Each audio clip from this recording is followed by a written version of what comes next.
warahmatullahi wabarakatuh. My name is Zaenal Muttaqin from HTN2B. Let's begin to imitate speech Barack Obama. We didn't start with much money or many endorsements. Our campaign was not hatched in the hall of Washington. It began at the backyard of Des Moines, and the living rooms of the Concord, and the front porch of Charleston. It was built by working men and women who dug into the what little saving they had to give $5, $10, $20 to the cause. It grew strength from the young people who reject the myth of their generation apathy, who left their homes and their family for jobs that offer little pay and less sleep.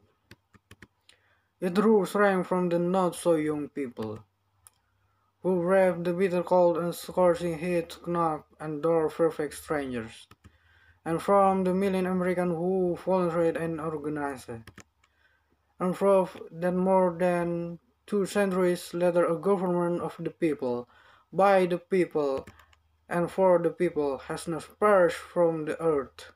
This is our victory.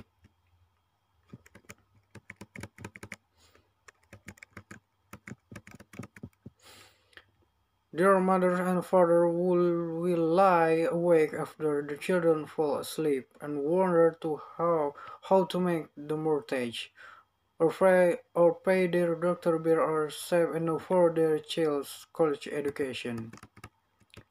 There's new energy to harness, new jobs to be created, new school to wood, and trades to meet aliens to repair. The road ahead will be long, our climb will be steep.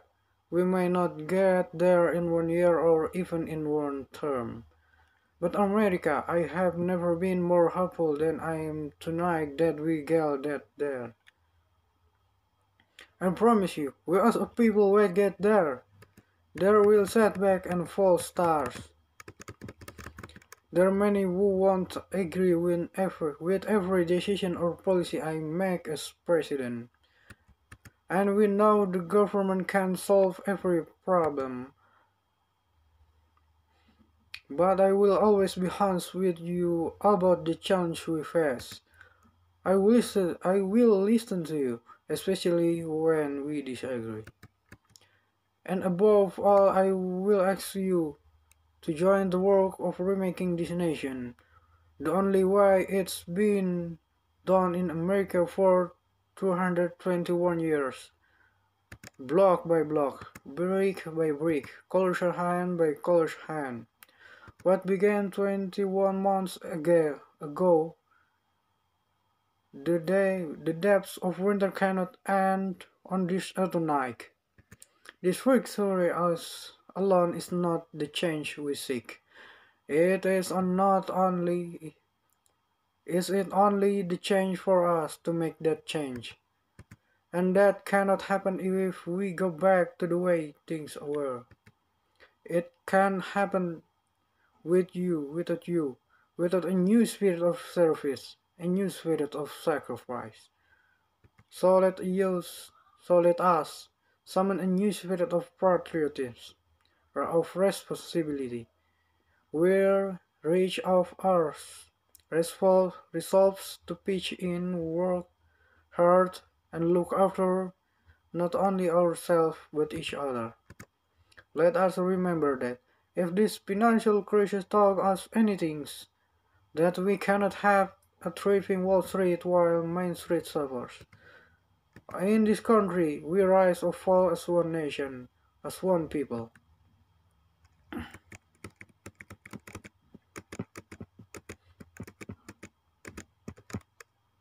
Let's resist the temptation to fall back on the same partisanship and patterns, and immorality that has poisoned our politics for so long. Let's remember that it was men from this state who first carried the banner of the Republican Party to the White House, a party founded on the values of reliance, and the individual liberty and national unity. There are values that we all share, and while the Democratic Party has won a great victory tonight, we do so with a measure of humility and determination to heal the divides that have held back our progress. And to all those watching tonight from beyond our shores, from fairylands and palaces, to those who are hunted around radius in the forgotten corners of the world, our stories are singular, but our destiny is shared, and a new dawn of American leadership is at hand. Thanks for God and thanks for you all.